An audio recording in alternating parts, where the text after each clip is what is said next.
اب تک رہ جو چکی ہیں جو مختلف مشہور ناموں سے. پہلے تو وہ طب بھی چلتی تھی جیسے طب اسلامی اور طب نبوی، اس لیے کہتے ہیں کہ اس کی بنیاد قرآن و سنت ہیں. یونان والوں نے اپنے دور میں اس میں بڑا کام کیا تو طب یونانی کہلائی، وہ کوئی الگ چیز نہیں ہے، وہ مزاج پر علاج کرنے کا ایک طریقہ ہے. نظریہ مفرد اعضاء ثلاثہ بھی اسی کی ایک جدید شکل کا نام ہے، اس میں اس کو فروغ دینے کا، اور نظریہ مفرد اعضاء اربعہ اسی کی تکمیل ہے. آیورویدک طب جو ہے یہ ہندوؤں کی ایجاد ہے.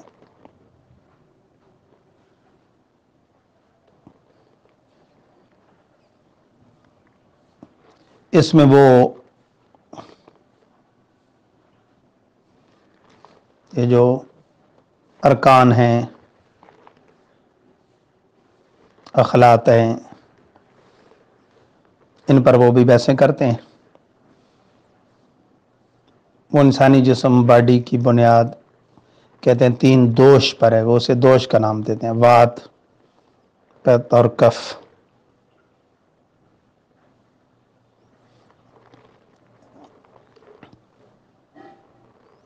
ششرت ان کی مشہور کتاب ہے، اس میں وہ انہوں نے اس پر بحث کی ہے. لیکن اس کو ہم فروغ اس لیے نہیں دیتے کہ ان کے ہاں پاک ناپاک حرام حلال کی کوئی تمیز نہیں ہے دوائیں بنانے میں. آج بھی اکثر یہ طب یونانی کے جو بعض کرتے ہیں محض ڈگری لیے ہوئے، فن سیکھے بغیر طبیب، تو وہ آیورویدک طب کے وہ نسخے جات بناتے ہیں، لوگوں میں چلاتے ہیں، حالانکہ شرعاً وہ ممنوع ہے.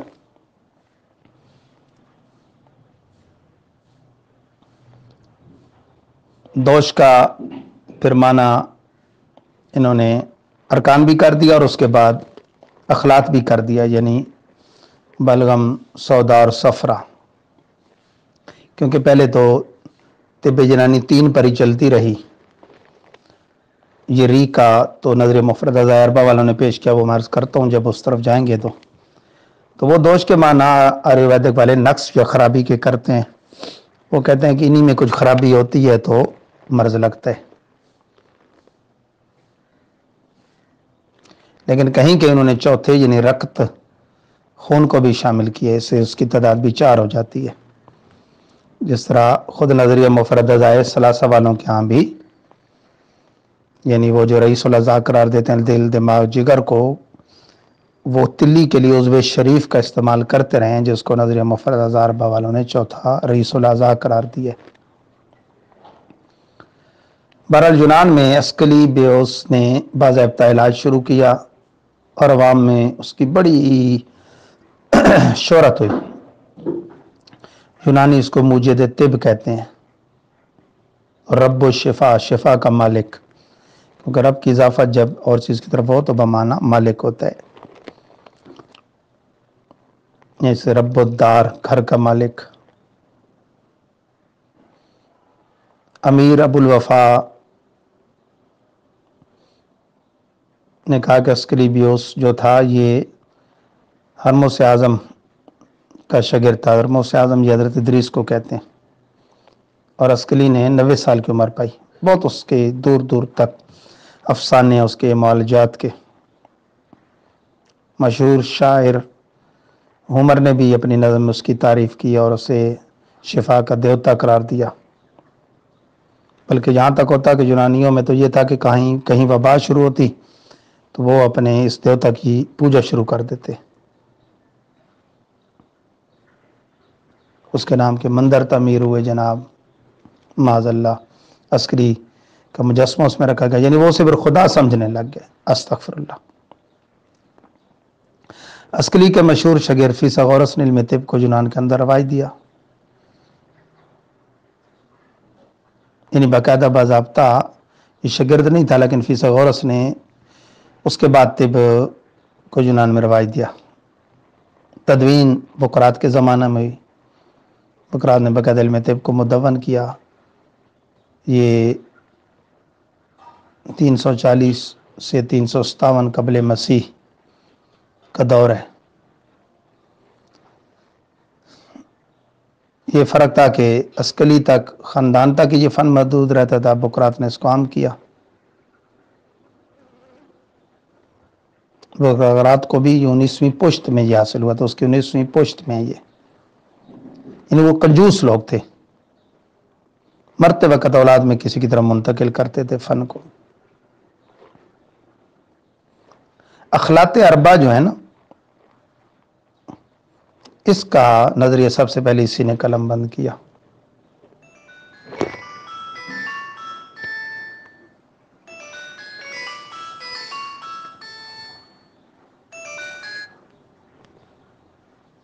اخلاط اربع کا فن سب سے پہلے اسی نے کیا، اور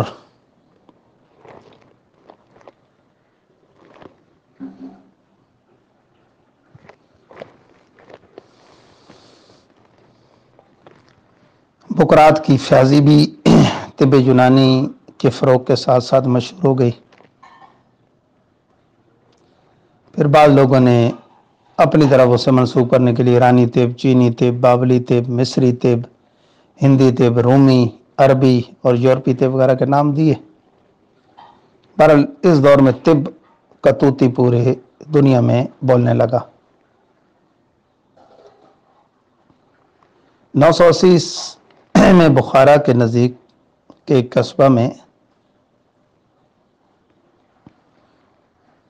شیخ ابو علی سینا کی پیدائش ہوئی۔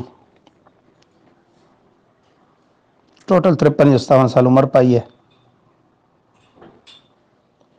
اتنی طبی خدمات ہیں کہ کتابوں کی کتابیں لکھی جا سکتی ہیں۔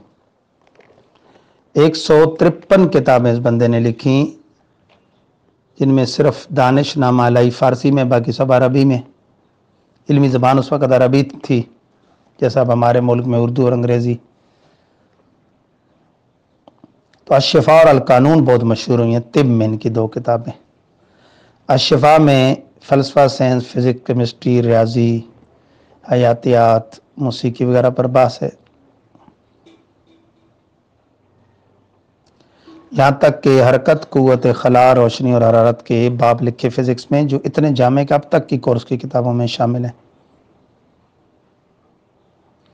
کشش ثقل کا نظریہ 2 صدیوں پیشتر جو نیوٹن نے پیش کیا، شیخ نے اپنی کتاب شفا میں اس کا مفصل ذکر کیا۔ وہ الگ بات ہے کہ کشش ثقل کا نظریہ درست نہیں ہے، یہ میں آپ کو بتا رہا ہوں۔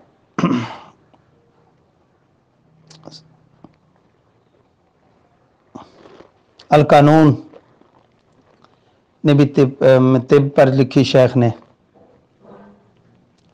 باقاعدہ، یعنی آج سے آپ دیکھ لیں 1000 سال قبل دل کے امراض پر اس نے باقاعدہ وہاں بحثیں کی ہیں۔ لوگ کہہ رہے ہیں جی اب ہارٹ اٹیک اور یہ وہ مسائل پیدا ہو رہے ہیں اور اس کے علاج اب دریافت ہو رہے ہیں، ایسا نہیں ہے۔ یورپ کی یونیورسٹیوں میں 800 سال تک القانون بطور فن کے اور ٹیکسٹ بک کے پڑھائی جاتی رہی۔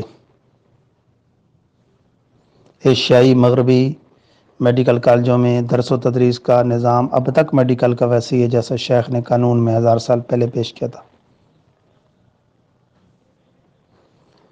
اب آ کے ایلوپیتھی والی جراثیم کی بات کرتے ہیں اور انجیکشن کی۔ جراثیم کی بات 1000 سال پہلے القانون میں شیخ نے کر دی۔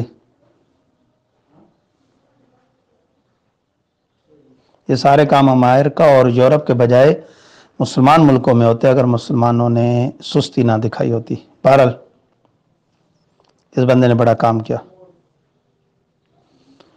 اور مسلمانوں کی سستی سے پھر ایلوپیتھی کو پروپیگنڈے کرنے کی بڑا موقع مل گیا۔ تو حکیم اجمل خان نے طبیہ کالج دہلی کا میدان سجا کر بہرحال اس فن کو بڑا بچایا، بہت عروج ملا، پھر انحطاط آ گیا۔ یہاں تک کہ ایک وقت آیا ماضی قریب میں 1883 میں شاہدرہ لاہور میں میاں سراج الدین کے گھر طبیب احمد دین کی پیدائش ہوئی۔ افسوس کہ یہ بندہ، افسوس صد افسوس، پتہ نہیں کیا معاملہ ہوا، استغفر اللہ۔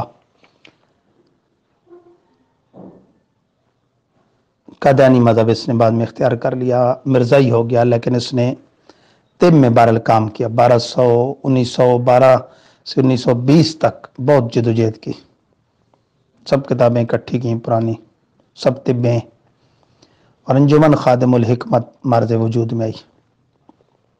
پہلے پنجاب میں اس کام تھا، رفتہ رفتہ پورے ہندوستان میں پھیل گیا۔ پھر جدید نام اس کا دیا گیا طب جدید مشرقی۔ 25 میں ایک طبیہ کالج قائم کیا شاہدرہ میں،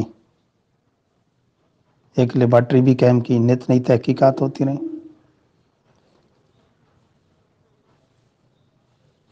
پھر آخر انہوں نے ایک ایسی تھیوری ایجاد کی جس کا خلاصہ یہ تھا کہ امراض کے پیدا ہونے کا سبب اعضاء کے افعال کا بدلنا ہے۔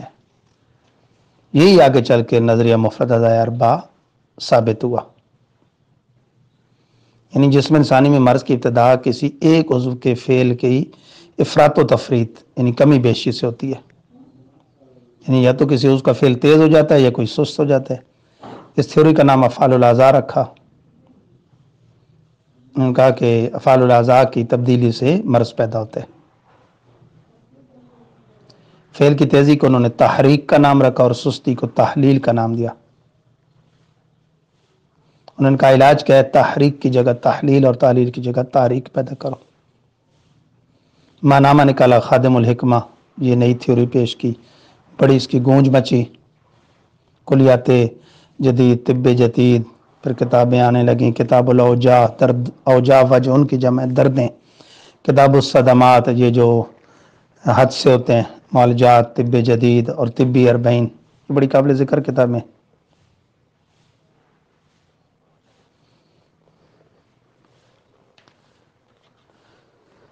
یہاں تک کہ حکیم دوست محمد صابر ملتانی، جو پیدا تو 20ویں صدی میں آدمی ہوا، لیکن ارسطو، بقراط، لقمان اور جالینوس کی طب کو جدید انداز میں پیش کرنے کا ایک ایسا ماہر فلسفی، سائنسدان اور محقق تھا، اور علم نبض پر کمال دسترس اور کمال یعنی حسن اخلاق کا پیکر۔ اصل نام دوست محمد، علمی ادبی حلقوں میں صابر نام سے معروف، راجپوت خاندان، حکیم نور حسین کا بیٹا، ملتان میں ایف اے تک تعلیم حاصل کر کے لاہور آ کے عربی، فاضل، اردو، فارسی کے امتحانات پاس کیے۔ طب کی ابتدائی تعلیم اپنے ماموں حکیم احمد حسن سے حاصل کی۔ وہ احمد دین ہے جس کا بھی ذکر ہوا، جو بعد میں قادیانی بن گیا۔ یہ احمد حسن دوست محمد صابر کے اپنے ماموں تھے۔ لاہور طبی کالج سے باقاعدہ حکیم حاذق بھی کورس بھی کر لیا اول پوزیشن میں۔ اس وقت کالجوں میں یہ فرنگی طب یعنی ایلوپیتھی بھی تھوڑی بہت پڑھائی جاتی تھی۔ انہوں نے بھی پہلے اسی سے علاج شروع کیا، پھر مطمئن نہیں ہوئے تو سن کے یہ پہنچ گئے جناب شاہدرہ میں۔ حکیم احمد بن شادروی نے جب دیکھی تحقیق کہ بندہ ذوق والا ہے تو لیبارٹری حوالے کر دی۔ وہاں یہ کام کرتے تھے، مطمئن نہیں تھے۔ پھر ایک واقعہ بنا جس سے ان کی توجہ اپنی تھیوری نئی ترتیب دینے کا ذہن بنا۔ ایک ہیضے کا مریض آیا، طب شاہدروی کے مطابق دوا دی، کامیابی نہ ہوئی، مریض کی حالت اور خراب ہو گئی۔ یونانی طریقے کے مطابق دوا دی، جو عام چلا آ رہا تھا، مریض ٹھنڈا ہو رہا تھا اور آپ نے گرم دوا دی۔ یعنی اصل تو یہ ہے نا، اسلامی طب یا طب نبوی یا طب یونانی پر جیسے کہا گیا کہ علاج بضد کرو، تو وہ کیا تو مریض کی حالت فوراً بہتر ہونے لگی۔ غور کیا تو ذہن میں ایک نئی بات آئی کہ ہم نے مریض کا علاج معدے کے عضلات کو خشک گرم دواؤں سے تحریک دے کر کیا۔ یہ پہلے فعل سست نہیں بلکہ باطل تھا، سرے سے تیز ہو تو تحریک، سست ہو تو تحلیل، جو استاد نے نام دیا تھا۔ اب جو باطل ہے اس کو آپ نے سکون کا نام دیا، سکون۔ مزید غور و فکر کے بعد فیصلہ کیا کہ یہ معدے کے عضلات کے سکون کا مرض تھا۔ ہم نے تحریک سے علاج کیا اور کامیاب رہے۔ بہت خوش ہے، اب نئی تھیوری نے ایک جنم لے لیا کہ مرض صرف فعل کی تیزی یا سستی سے نہیں بلکہ فعل کے بالکل سکون میں آ جانے سے بھی پیدا ہوتا ہے۔ دن رات محنت کر کے آپ نے پھر تحریک، تحلیل اور تسکین سے مرض کا پیدا ہونا، اس کو دریافت کیا اور انہی حالتوں کی درستگی کا نام علاج دریافت کیا، اور آپ نے اس کا نام رکھا نظریہ مفرد اعضائے ثلاثہ۔ 3 مرکز قرار دیا آپ نے اس کے لیے، دل، جگر اور دماغ، کہ یہ انسانی اور حیوانی باڈی میں گویا رئیس الاعضاء کا درجہ رکھتے ہیں۔ دبا دے کے معلوم کریں گے کہ اس کا فعل تیز ہے یا سکون میں ہے یا سست ہے۔ سکون والے اس کو تیز کر کے اور تیزی والے اس میں تسکین پیدا کر کے آپ علاج کرتے رہے۔ یہ ایک طب یونانی میں نئی تجدید تھی، اس لیے آپ کو مجدد طب کہتے ہیں لوگ۔ 3 اعضاء سامنے رکھے، دل، جگر، دماغ، اور 3 حالتیں، تحریک، تحلیل، تسکین۔ اس علم و فن کا نام نظریہ مفرد اعضائے ثلاثہ کہلایا۔ 18 کتابیں لکھی، اس میں علم کا ذخیرہ موجود ہے۔ آپ کے شاگردوں میں حکیم رحمت علی راحت مرحوم نے 18 کتابوں کا مطالعہ کر کے نظریہ مفرد اعضائے ثلاثہ سے نظریہ مفرد اعضاء اربع کی تھیوری پیش کی۔ حکیم راحت صاحب جو ہیں، جیسے وہ صابر صاحب مشہور ہوئے، یہ راحت صاحب مشہور ہوئے۔ صابر صاحب کا نام دوست محمد اور ان کا نام رحمت علی۔ انہوں نے دیکھا کہ استاد کی کتاب میں ایک چوتھے عضو کو عضو شریف کہا جاتا ہے بار بار، تلی کو۔ تو انہوں نے کہا کہ جب آگ کا مرکز الگ سے جگر ہے، پانی کا دماغ ہے، ہوا کا دل ہے، تو مٹی جو ارکان اربع میں سے ایک مستقل رکن، اس کا الگ اپنا وہ ہونا چاہیے، ایک مرکز۔ وہ انہوں نے تلی کو قرار دیا اور تحقیق پیش کی کہ وہ اس کا مرکز ہے۔ اور خود حضرت صابر ملتانی کی آخری کتاب کو دیکھا جائے تو بھی اس سے اس بات کی طرف اشارہ ملتا ہے کہ استاد جو میز 4 ٹانگوں والا تیار کر رہے تھے، اس کی ایک ٹانگ ابھی باقی تھی۔ تو اب ایک طبقہ ان کے شاگردوں کا اسی 3 ٹانگ والی میز پہ راضی ہو کے نظریہ مفرد اعضائے ثلاثہ کو اصل قرار دیتا اور نظریہ مفرد اعضائے اربع کی تردید کرنے میں زندگی ضائع کرتا ہے، یہ درست نہیں ہے۔ بلکہ جنہوں نے چوتھی ٹانگ کا ذکر کر کے اس کی تکمیل کی، اگرچہ استاد سے بڑھ نہیں گئے، استاد کے نظریے کی تکمیل کی، لیکن بات دل لگتی ہے کہ ارکان 4 ہیں، ٹھیک ہے نا جی، آگ، پانی، ہوا، مٹی، تو ان کے مراکز بھی 4 ہیں، دل، جگر، دماغ اور تلی۔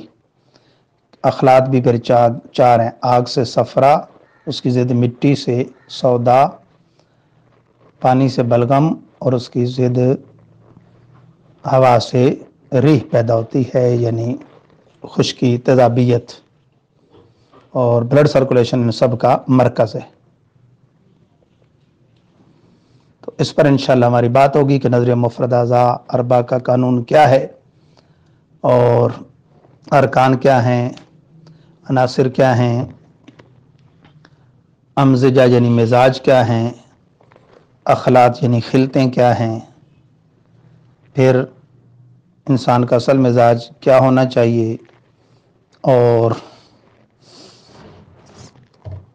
کس وقت کون سا مزاج ہوتا ہے، اور اس کا علاج غذا سے کیا ہے، دوا سے کیا ہے، کون سی جڑی بوٹی کا کیا نام ہے، اس کی پہچان کیا ہے، اس کا مزاج کیا ہے، کون سی غذا اس کا مزاج کیا ہے، کس کو کھانی چاہیے کس کو نہیں، اور مختلف نسخہ جات۔ انشاءاللہ یہ آج کا لیکچر تھوڑا طویل ضرور ہوا، لیکن بہت آسان ہے اور تاریخ طب ہے، آپ سن کے انشاءاللہ محظوظ ہوں گے اور آپ کو لطف آئے گا۔ ایک عزیز دانیال رضا نے باقاعدہ ایک خلاصہ سا بیان کیا ہے پہلے سبق کا، اللہ کرے یہ خلاصے اس طرح وہ بیان کرتے رہیں، طبیبوں میں بھی اور طبیبات میں بھی ایسے افراد ہمارے اس گروپ میں پیدا ہوتے رہیں۔ اللہ تعالیٰ ہم سب کا حامی و ناصر ہو۔ وآخر دعوانا الحمدللہ۔